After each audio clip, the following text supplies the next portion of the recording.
တို့ရဲဘော်တစ်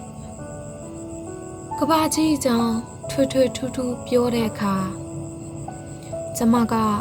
ကိုချင်းစာတရားလို့ခေါင်းစဉ်တက်ပြီးရှင်ကတော့စစ်ပွဲပါလို့ဦးတည်တယ်စောက်တုံးနဲ့တချင်းတပုတ်ဘာရွေးမလဲလို့မေးတော့တော်လန်ရေးတဲ့နှစ်ရှင်ကကျမကိုစစ်ပြုတ်နိုင်လို့နဲ့တောတစ်ခါခိုးတလို့စနစ်ကိုပုတ်ချတယ်ကျမကလည်းခစ်ကတင်ပေးတဲ့အတိုင်းစိုးရိမ်ကြောင်ကြဖို့ပဲတတ်နိုင်တယ်ဘဝဆက်တိုင်းတိုးမပေါက်တဲ့နေရာဟာစီတန်းလျာပါလို့ကျမတို့လည်းထင်မထားခဲ့ကြပဲ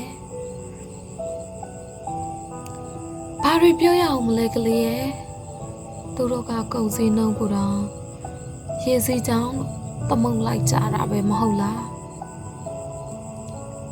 တော့ရှင်ကတဘာဝဆန်တယ်ယူမိုက်သမျှလူငယ်ပါလို့ဟစ်អွန်နိုင်တယ်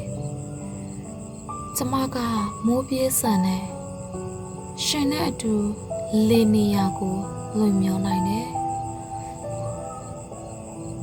ပိုင်ဆိုင်လို့တယ်ဆိုတာအတမဟုတ်ဘူးအချစ်ရဲ့တဘဝလောက်စားပေါင်းဖက်လို့တဲ့တင်ကြတာပဲရှင်သိလားချစ်ချင်းမြတ်တာဆိုတာစီဂရက်ငွေလိုရှိုက်ထုတ်လို့ရတဲ့အရာမဟုတ်ဘူး